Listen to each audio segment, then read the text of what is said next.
First video clear है क्या? Video clear तो क्लास स्टार्ट करते हैं।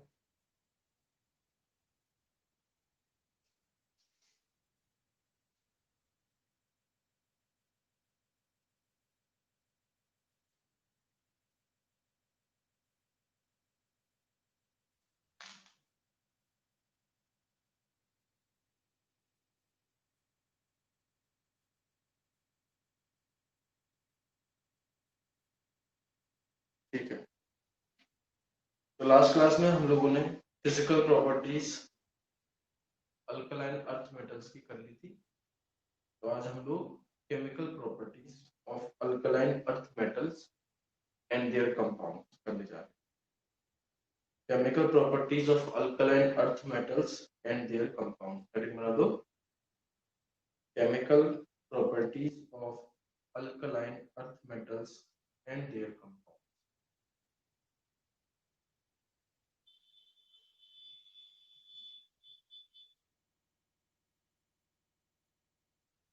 तो ये एटम्स जो हैं इनकी आयोनाइजेशन एंथैल्पी काफी कम है, इलेक्ट्रोपॉजिटिव करेक्टर ज्यादा है। तो इनके अंदर जो वैलेंस शेल में दो इलेक्ट्रॉन्स प्रेजेंट हैं उन्हें लूज करने की टेंडेंसी बहुत ज्यादा है। अब ये लूज करने की टेंडेंसी अगर ज्यादा है, इसका मतलब ये है कि ये जल्दी से जल्दी किसी को इलेक्ट्रॉन देकर के उसके साथ में रिएक्ट करना चाहते हैं। मतलब इनकी रिएक्टिविटी जो है वो काफी ज्यादा होती है। और अगर इस कॉन्सेप्ट पर मैं आपसे पूछूं तो डाउन द ग्रुप जाने पर बताइए इनकी रिएक्टिविटी इंक्रीज होगी या डिक्रीज होगी? अगर ये रिएक्ट कर रहे हैं due to tendency to lose electron, तो डाउन द ग्रुप जाने पर इनकी रिएक्टिविटी इंक्रीज होगी या डिक्रीज होगी?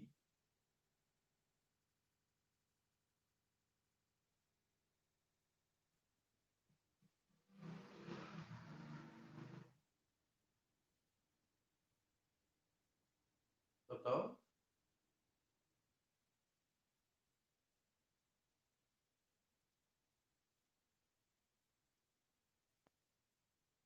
इंक्रीज होगी। ठीक है, देखिएगा, due to their due to their low ionization enthalpies, due to their low ionization enthalpies, and high electropositive character and high electropositive character, comma, the alkaline earth metals, the alkaline earth metals have a greater tendency have a greater tendency to lose to lose two valence electrons, to lose two valence electrons, comma, therefore the reactivity of these elements therefore the reactivity of elements these elements is very high. Reactivity of these elements is very high. Is very high. अगली line से लिखिएगा, on moving down the group, on moving down the group,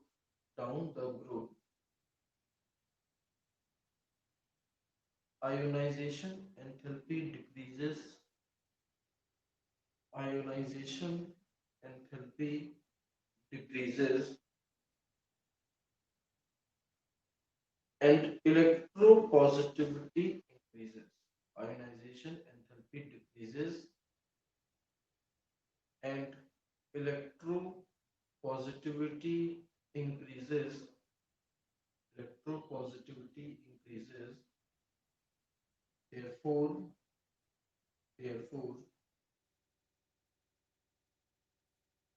the reactivity of alkaline earth metals, therefore the reactivity of alkaline earth metals increases,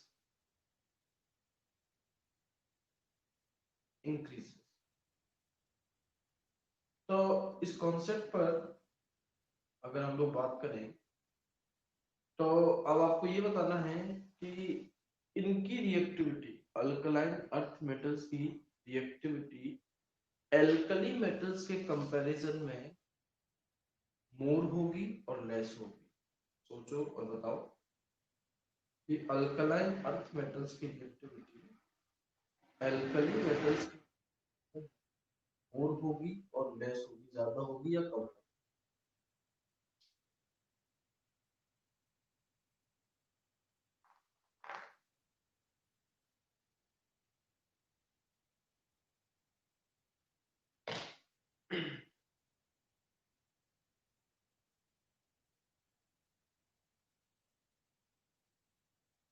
बताइए बच्चों, alkaline earth metals की reactivity alkali metals के मुकाबले कम होगी, lower होगी या higher होगी, ज्यादा होगी?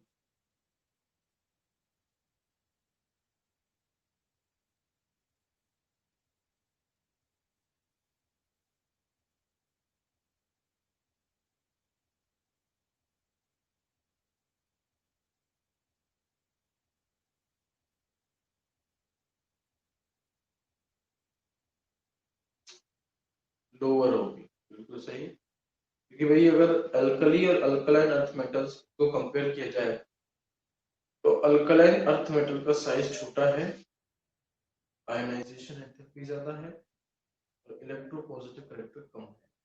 तो इस वजह से इनकी रिएक्टिविटी जो है वो अल्कली मेटल के कंपैरिजन में कम है। देखिएगा अगली लाइन से, as compared to alkali metals, as compared to alkali metals, comma, these elements are less reactive. These elements are less reactive because they have relatively higher ionization enthalpies, because they have relatively higher ionization enthalpies,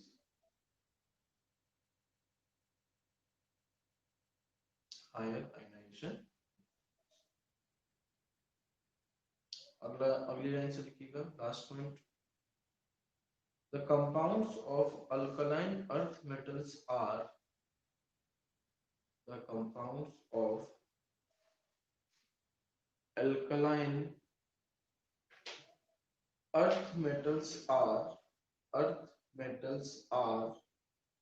colorless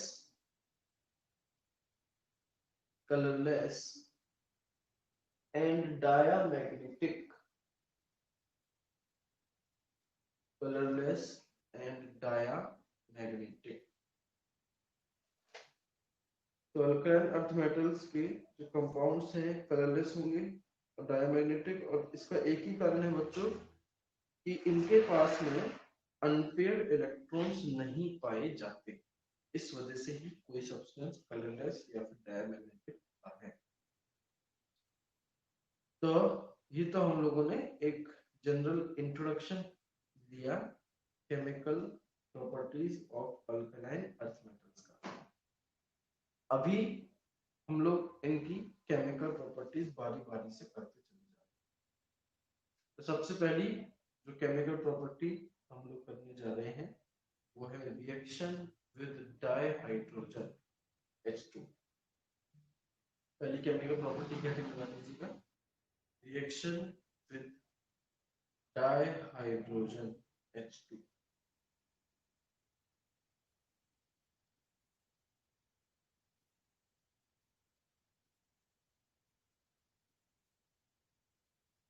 तो ये जो alkaline earth metals हैं ये सभी hydrogen के साथ react करके hydride बनाते हैं, सिवाय बेरिलियम के। क्योंकि भाई जैसे आपने फर्स्ट ग्रुप में लिथियम का एनोमैलस बिहेवियर देखा था, इसी तरीके से सेकंड ग्रुप में हम लोग बेरिलियम का एनोमैलस बिहेवियर देखेंगे। एनोमैलस बिहेवियर का कारण हमें पता है, वे साइज बहुत सबसे छोटा होता है। तो एक ग्रुप में आयनाइजेशन एंथैल्पी सबसे ज्यादा होती है ना। वैकेंट d ऑर्बिटल नहीं होते, इलेक्ट्रोनेगेटिविटी सबसे ज्यादा होती है। तो इन कारणों की वजह से ये जो आपके पहले जो एलिमेंट्स आते हैं किसी एक ग्रुप में, ये एनोमैलस प्रॉपर्टी को शो करते हैं। तो बेरिलियम के अलावा वीडियो क्लियर नहीं है। अभी विशाल का वीडियो क्लियर नहीं है, बाकी बच्चे एक बार कमेंट करें वीडियो क्लियर है नहीं है।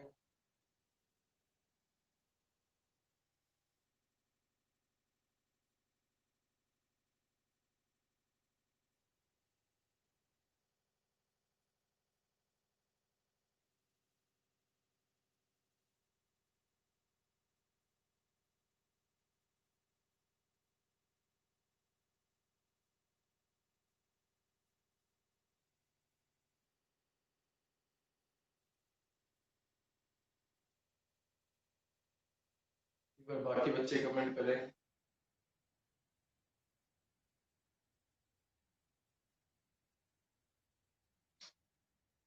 थोड़ा ब्लर है, एक बार मैं इसको डिस्कनेक्ट करके वापस से।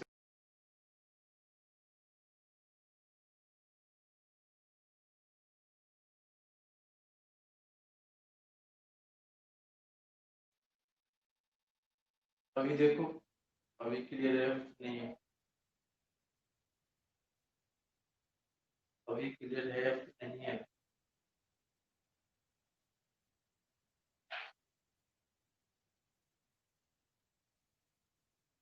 ठीक है, तो मैं आपको बता रहा था बेरिलियम के अलावा बाकी ये सभी एलिमेंट्स डायरेक्ट हाइड्रोजन के साथ रिएक्ट करके हाइड्राइड्स बनाते हैं।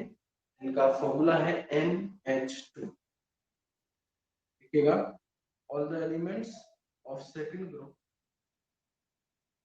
all the elements of second group except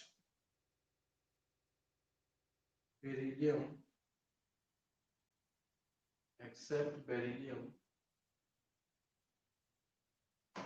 combine with dihydrogen, combine with dihydrogen on heating, combine with dihydrogen on heating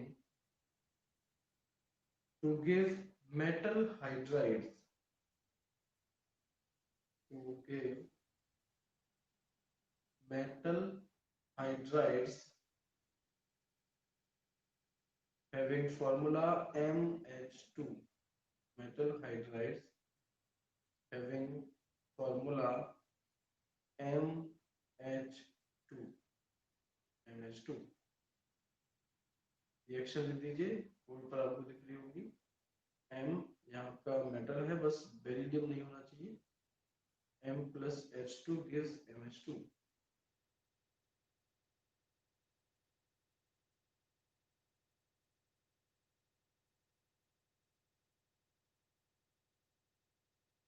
तो इन कंपाउंड्स में जो अलग अलग हाइड्राइड बनते हैं, उन्हीं में एक हाइड्राइड है आपका calcium hydride CaH2। Calcium hydride को एक अलग से नाम दिया गया है हाइड्रोलिथ, को लिख देना। CaH2 is known as hydrolith, HYDROLITH। CaH2 is known as hydrolith।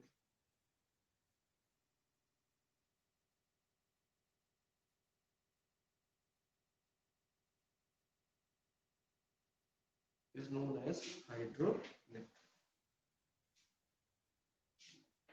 Reaction आपने लिखी दी होगी, M plus H2 gives MH2. इन हाइड्राइड्स के बारे में कुछ पॉइंट्स लिखेंगे, लिखिएगा MgH2 is covalent in nature,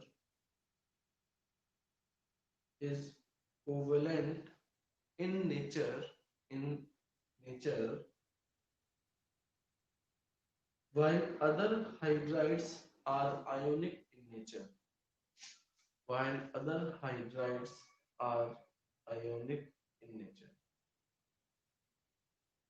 तो मैग्नीशियम हाइड्राइड अकेला है इस ग्रुप में जो कोवेलेंट है, और बाकी सबके जो हाइड्राइड्स हैं वो आयोनिक हैं, मतलब इलेक्ट्रॉन्स को लूज और गेन करने की वजह से बने।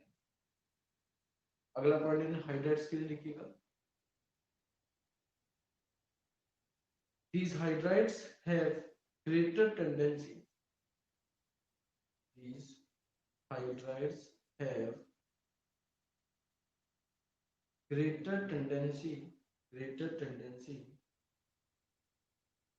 to react with water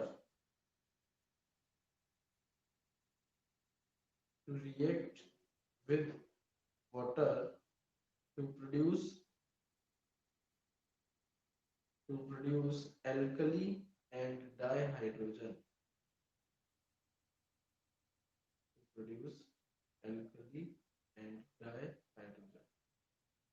तो ये पानी के साथ बहुत जल्दी रिएक्ट करना चाहते हैं, और पानी के साथ रिएक्ट करके जो पहली चीज बनाते हैं वो तो है हाइड्रोक्साइड।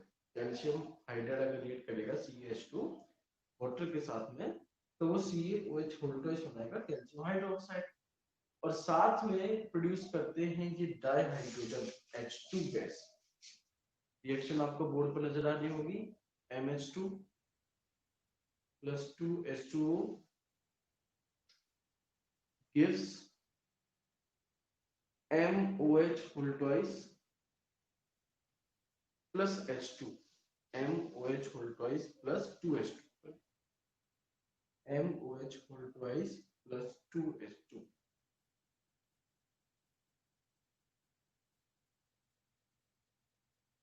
तो ये हमने इनकी पहली chemical property reaction with dihydrogen complete कर। दूसरी केमिकल प्रॉपर्टी करेंगे reaction with dioxygen O2। Reaction with dioxygen O2।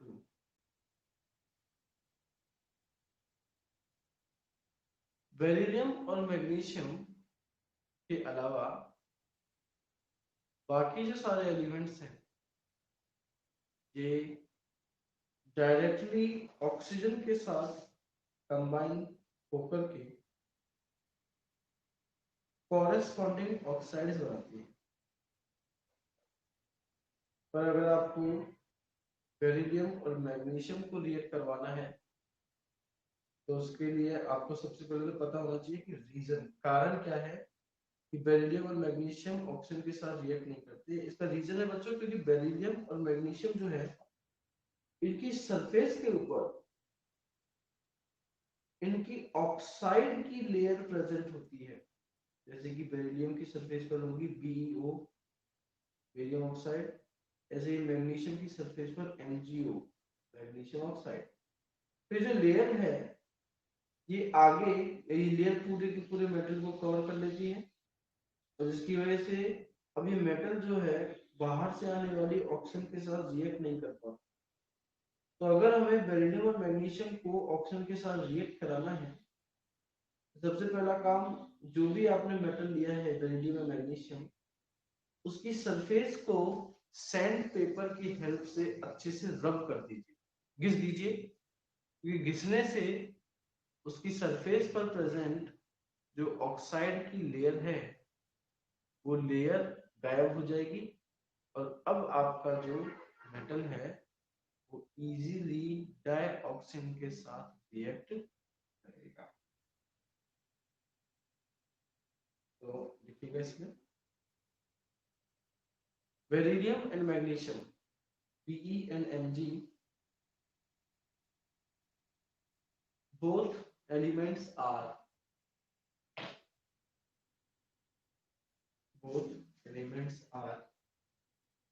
kinetically inert, kinetically inert towards oxygen,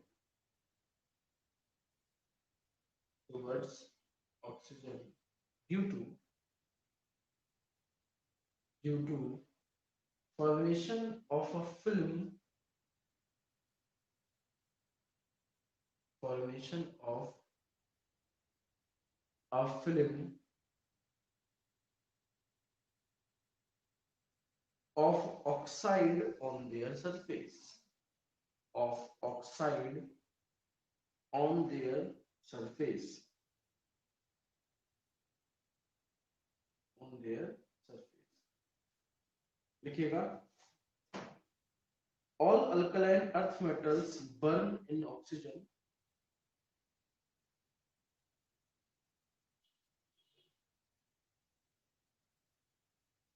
all alkaline earth metals burn in oxygen to form oxides, to form oxides. अगले line से देखो BeMg and Ca, BeMg and Ca, beryllium, magnesium, calcium, form monooxides, form monoxide है जिसको आप simple oxide भी कह सकते हैं। while Sr and Ba, strontium and barium, Sr and Ba form peroxides, form peroxides। इसका रीजन हम लोग बच्चों फर्स्ट ग्रुप में भी पढ़ के आए थे कि लिथियम जो है वो तो नॉर्मल ऑक्साइड बना रहा था, सोडियम पेरोक्साइड, और उसके बाद वाले एलिमेंट जो है वो सुपर ऑक्साइड्स बना रहे थे क्योंकि साइज और जो इलेक्ट्रोपॉजिटिविटी है वो बढ़ती जा रही है। तो यहाँ पर बेरिलियम, मैग्नीशियम और कैल्शियम ये सब तो नॉर्मल मोनोऑक्साइड बनाएंगे, और जबकि Sr और Ba, स्ट्रोंशियम और बेरिलियम जो है ये मिलकर के पेरोक्साइड बनाएंगे। तो इस वजह से आप दो रिएक्शन देख रहे हैं रिएक्शन में O2 में। सबसे पहली वाली रिएक्शन है ऑक्साइड के लिए और दूसरी वाली रिएक्शन है पेरोक्साइड। देख लीजिए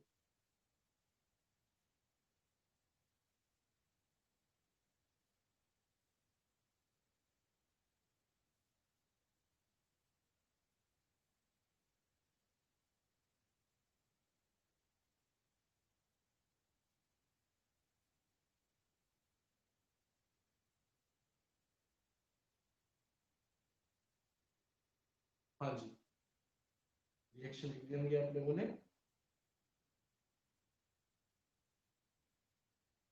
तो आप देख रहे हैं कि ऑक्सीजन के साथ रिएक्ट करने की वजह से बन रही है ऑक्साइड।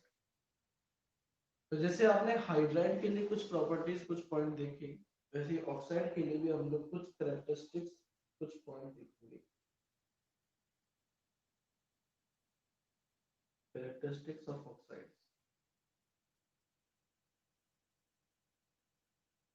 फर्स्ट पॉइंट, पहली कैरेक्टरिस्टिक देखिएगा, they are very stable, they are very stable due to large enthalpies of formation, due to large enthalpies of formation।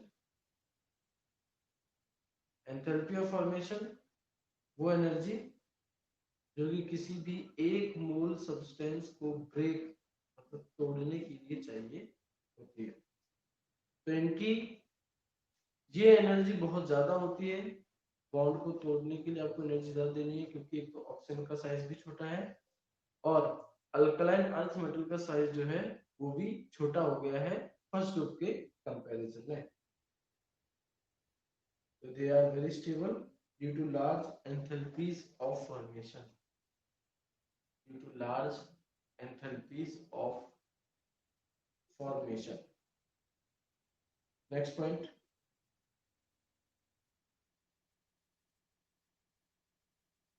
The oxide of BeO. The oxide of BeO. BeO is amphoteric.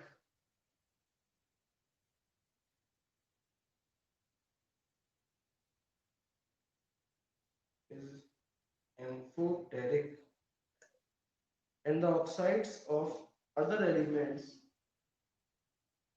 and the oxides of other elements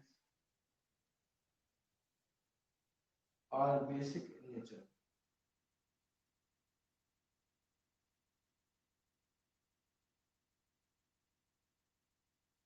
तो beryllium oxide amphoteric है।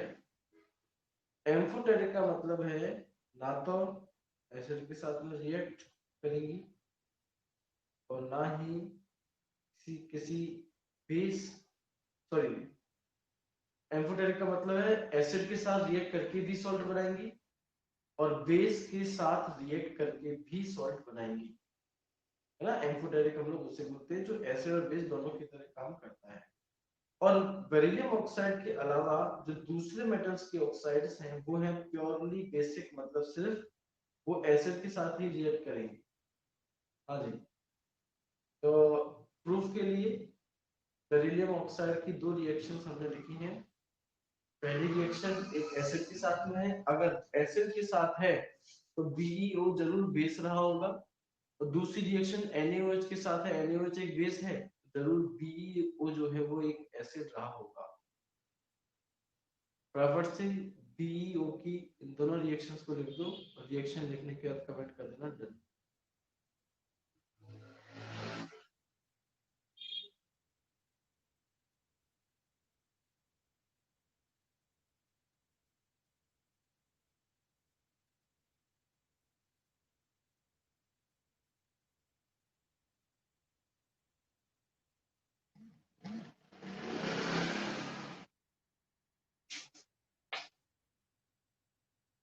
जो second वाला salt में आपको मिल रहा है उसका नाम है sodium beryllate, BeRyLate, sodium beryllate, sodium beryllate.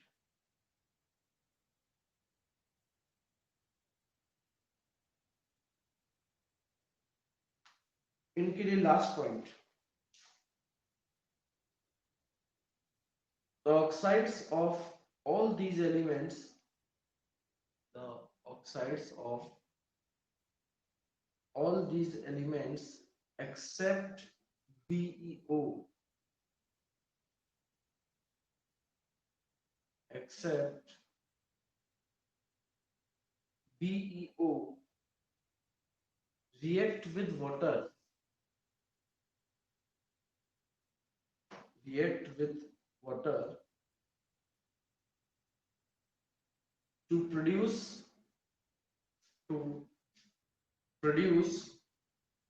hydroxide of, to produce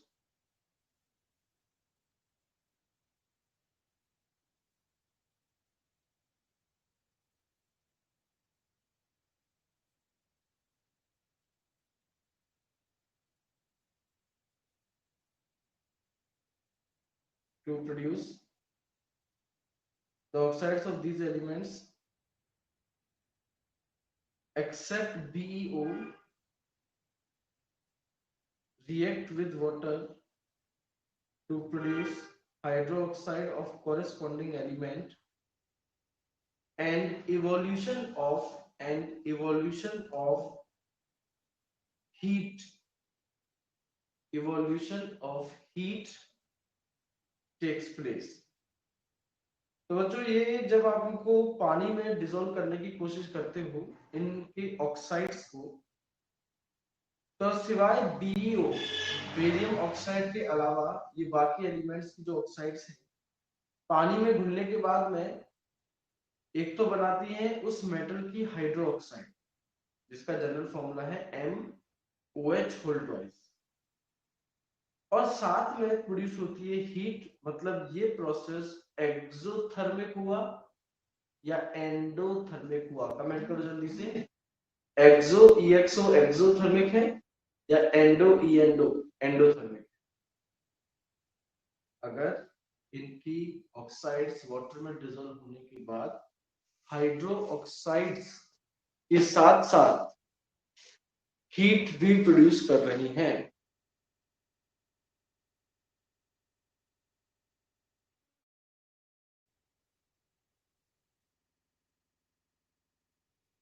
तो ये प्रोसेस एक्सोथर्मिक हुआ। हाँ जी, रिएक्शन लिख दो। आपको रिएक्शन बोर्ड के राइट साइड में एकदम टॉप में दिखाई देगी। MO plus H2O gives MOH whole twice plus heat. MOH whole twice plus heat.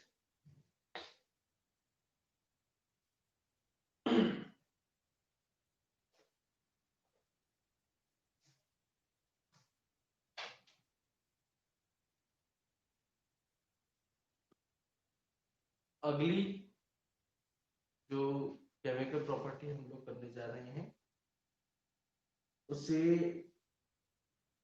आप लिख सकते हैं reaction with water.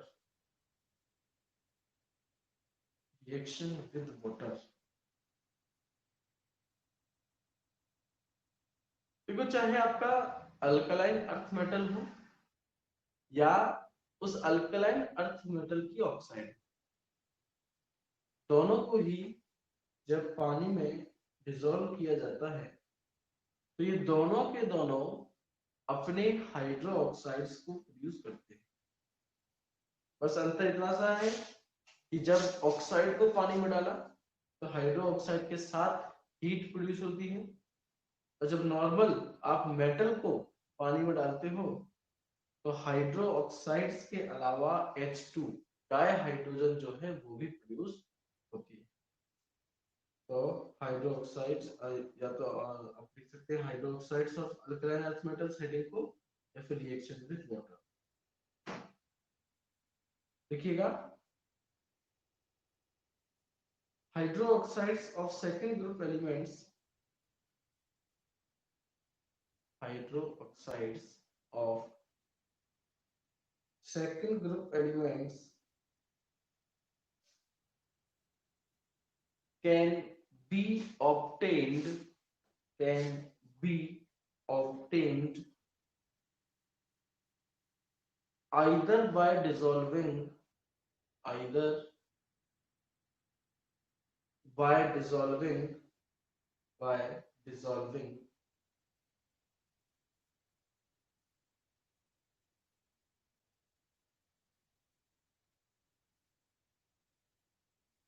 metal oxides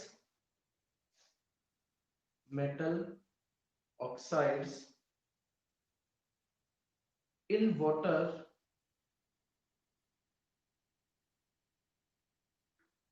or or reacting these metals reacting these metals with water reacting these metals with water। दोनों reactions लिख दो बच्चों board पर, आपको जो दिखाई दे रही है, एक में मेटल पानी की रिएक्ट कर रहा है और एक में मेटल ऑक्साइड जो है वो पानी के साथ रिएक्ट कर रहा है। रिएक्शन लिखने के बाद में डन जरूर लिख के कमेंट कर देना।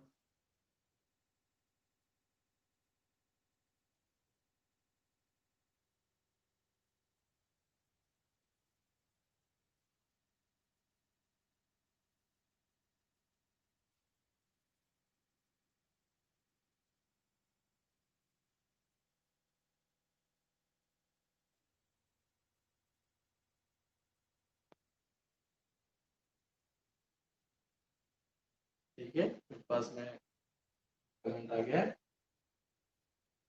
तो अभी हमें इन हाइड्रोक्साइड्स की कुछ प्रॉपर्टीज जो है वो लिखनी,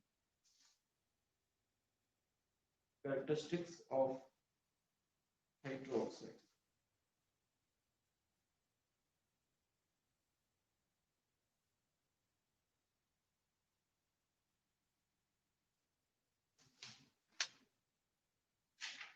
फर्स्ट पर लिखिएगा, hydroxides of these elements are bases. Hydroxides of these elements are bases except BeOH whole twice, the beryllium hydroxide, except BeOH whole twice. Full stop. Beryllium hydroxide is amphoteric. Beryllium hydroxide is amphoteric. Acid और base दोनों के ही साथ में react कर सकता है, पर बाकी के जो हाइड्रोक्साइड्स हैं वो सब के सब बेस होंगे नेचर। इनकी बेसिक स्ट्रेंथ की अगर बात की जाए तो देखो, बेस यहाँ वो हो गया जो कि OH माइनस आयन को रिलीज कर सकता है। अब वो हाइड्रोक्साइड उतना ही ज्यादा बेसिक होगा जितना इजीली ये OH माइनस आयन को रिलीज कर दे।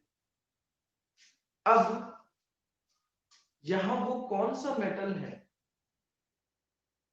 जिसके केस में मेटल और हाइड्रोक्साइड के बीच में बनने वाला वो बॉन्ड जो है सबसे वीक होगा, क्योंकि जिसका बॉन्ड सबसे वीक होगा वो ही सबसे इजीली, सबसे ज्यादा आसानी से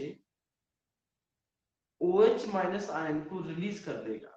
और OH माइनस आयन को रिलीज करने का मतलब है कि उतना ही अच्छा बेस होना। तो मेरा क्वेश्चन तुमसे यही है कि बेरिलियम या SR या BA ले लेते हैं, BE एंड BA, इनमें से वो कौन है जिसका हाइड्रोक्साइड का बॉन्ड वीकेस्ट होगा? बेरिलियम BE या बेरियम BA?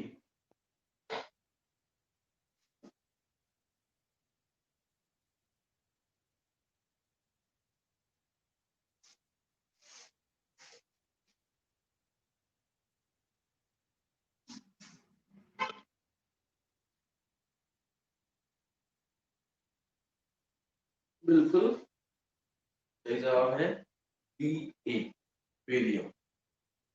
क्योंकि BA जो है उसका साइज काफी बड़ा है, साइज बड़ा है तो बॉन्ड लेंथ, बॉन्ड की लंबाई भी ज्यादा होती है। जब बॉन्ड बच्चों लॉन्गर होती है तो उसे तोड़ना बहुत आसान होता है। तो इस वजह से हम लोग यहाँ कह सकते हैं कि बेरियम हाइड्रोक्साइड इन सब में सबसे ज्यादा बेसिक है और बेरिलियम हाइड्रोक्साइड इन सब में जो है सबसे लीस्ट बेसिक है, सबसे लीस्ट बेसिक। तो लिखिएगा, the basic strength of hydroxides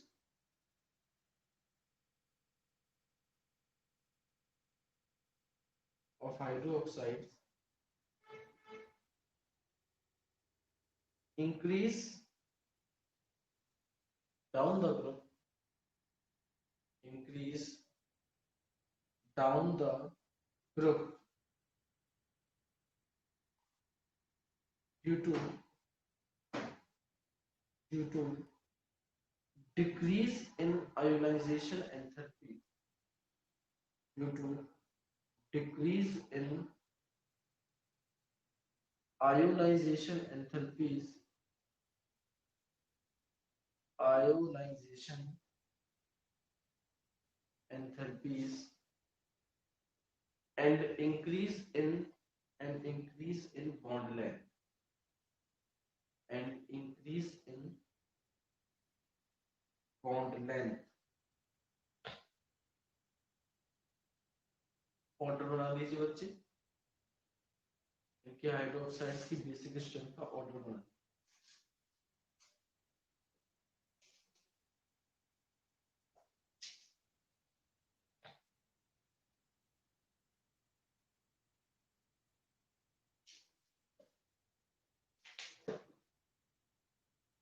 अगर इनके हाइड्रोक्साइड्स सच में बेसिक हैं तो इसे प्रूव करने के लिए हम लोग जो है इनकी रिएक्शन करवा सकते हैं एसिडिक सब्सटेंसेस के साथ में। जैसे कि अगर इनकी हाइड्रोक्साइड्स की रिएक्शन HCl एसिड के साथ करवाई जाए तो ये देंगे एक तो Cl2 अपने क्लोराइड और साथ में प्रोड्यूस करते हैं H2, या फिर एसिडिक कंपाउंड जैसे कि CO2 एक एसिडिक गैस है।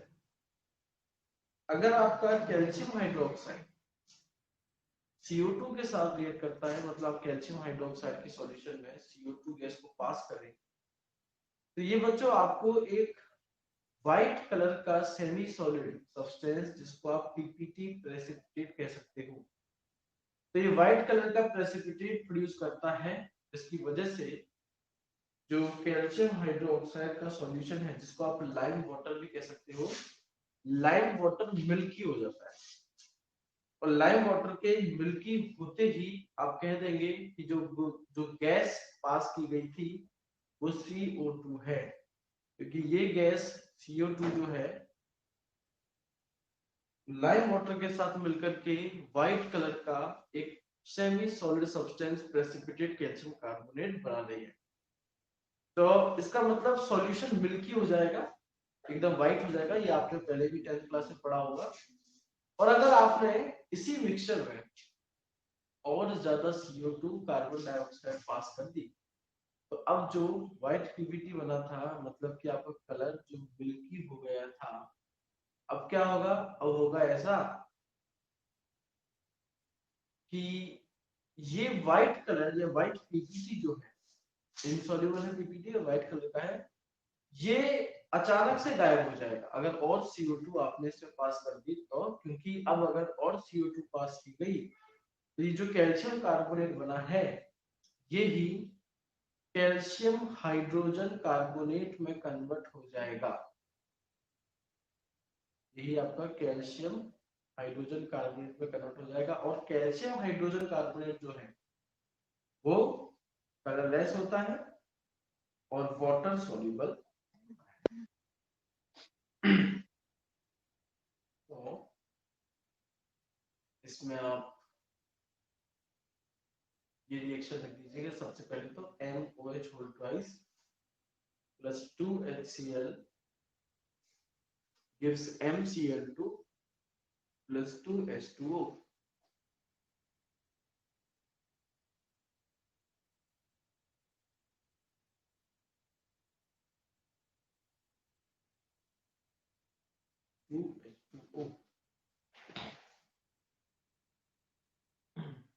देखिएगा, aqueous solution of CaOH whole twice, aqueous solution of CaOH whole twice, that is lime water. CaOH whole twice, that is lime water, is used to detect is used to detect CO2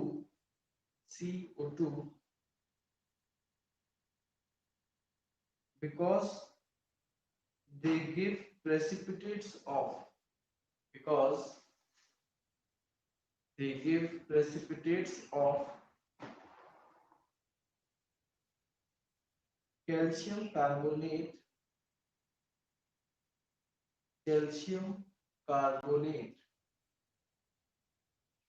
reaction लिख दो, CaOH whole twice plus CO2 gives CaCO3 plus H2O. CaOH whole twice plus CO2 gives CaCO3 plus H2O. CaCO3 के नीचे लिख देना white PPT, white precipitate.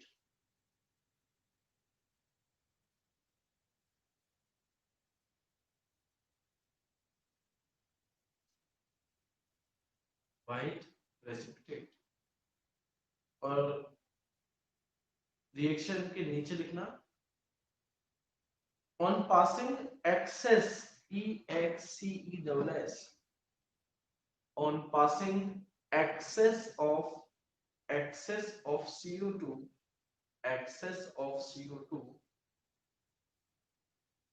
the whitish precipitate converts into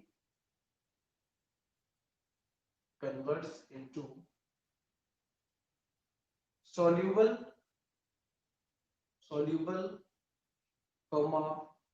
colorless,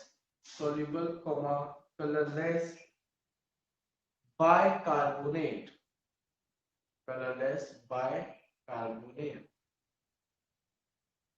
reaction लिखो, board पर नहीं लिखी हुई मैं बोल रहा हूँ reaction, CaCO3 plus H2O plus CO2, CaCO3 plus H2O plus CO2 gives Ca. अब मैं जो बोलने वाला हूं उसका होल ट्वाइस है HCO3, पूरे का होल ट्वाइस H से लेकर के O3, CaHCO3 होल ट्वाइस, और इसके नीचे लिख देना, इसके नीचे लिख दीजिएगा soluble in water,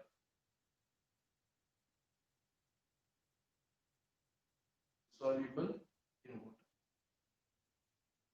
तो अगर आपने लाइम वाटर में लिमिटेड CO2 पास की तो मिल्की हो जाएगा, पर अगर आपने एक्सेस लिमिट से ज्यादा उसके अंदर CO2 पास कर दी तो यही जो कलर हुआ है ये डिसअपीयर हो जाएगा.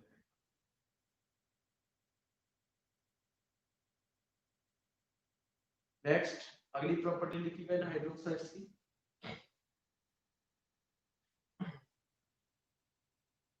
the solubility of these hydroxides, लिखिएगा, the solubility of these hydroxides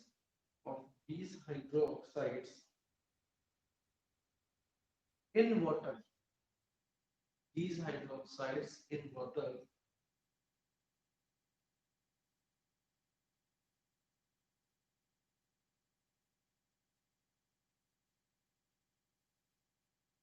increases with increase in atomic number, atomic number के बढ़ने का मतलब है डाउन द ग्रुप. तो इनके हाइड्रोक्साइड जो है उनकी पानी में सोल्युबिलिटी बढ़ती चली जाती है जब आप डाउन द ग्रुप बात करते हैं. तो इसका मतलब ये हुआ कि जो आपका BeOH whole twice beryllium hydroxide और मैग्नीशियम हाइड्रोक्साइड जो है ये तो पानी में लगभग इनसॉल्युबल ही रहते हैं. दीजिएगा BeOH whole twice and MgOH whole twice, BeOH whole twice and MgOH whole twice are almost insoluble in water,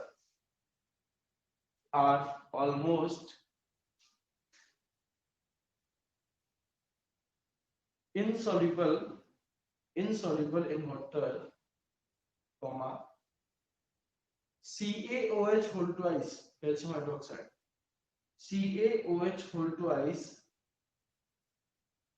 is sparingly, SPARINGLY, sparingly का मतलब है मॉडरेट, ना तो बहुत कम ना बहुत ज्यादा, is sparingly soluble in water, sparingly soluble in water, and SrOH whole twice, SrOH whole twice, and BaOH whole twice, SrOH whole twice and BaOH whole twice are highly soluble in water. SrOH whole twice and BaOH whole twice are highly soluble in water. Highly soluble in water.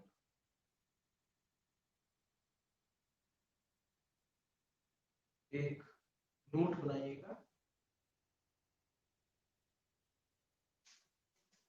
एक note बनाओ बच्चों, note में लिखिएगा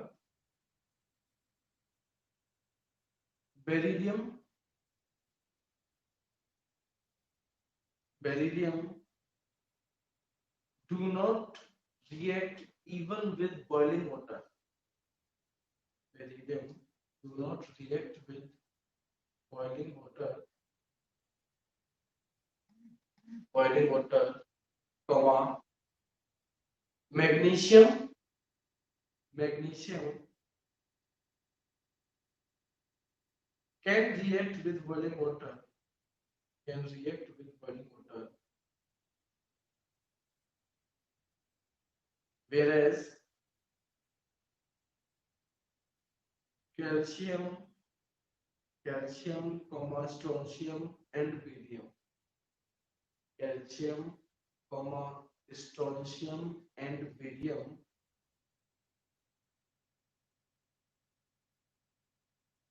react with water even at room temperature, react with water even at room temperature.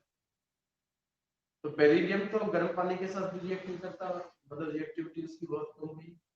Magnesium गर्म पानी के साथ react कर जाता है, मतलब बेरिलियम से ज्यादा हुई मैग्नीशियम की रिएक्टिविटी, और बाकी के जो है वो नॉर्मल रूम टेम्परेचर पर ठंडे पानी के साथ रिएक्ट कर जाते हैं, मतलब इनकी रिएक्टिविटी बाकियों से भी क्या हुई। तो नेक्स्ट क्लास में हम लोग इनकी बाकी की केमिकल प्रॉपर्टीज जो है हम लोग करेंगे, और 2 क्लासेस मतलब नेक्स्ट और उसके बाद एक और क्लास, इसमें अपना जो चैप्टर है एस ब्लॉक एलिमेंट्स ये ओवर हो जाना चाहिए। तो चलिए बच्चों, आपसे मैं जो है नेक्स्ट क्लास में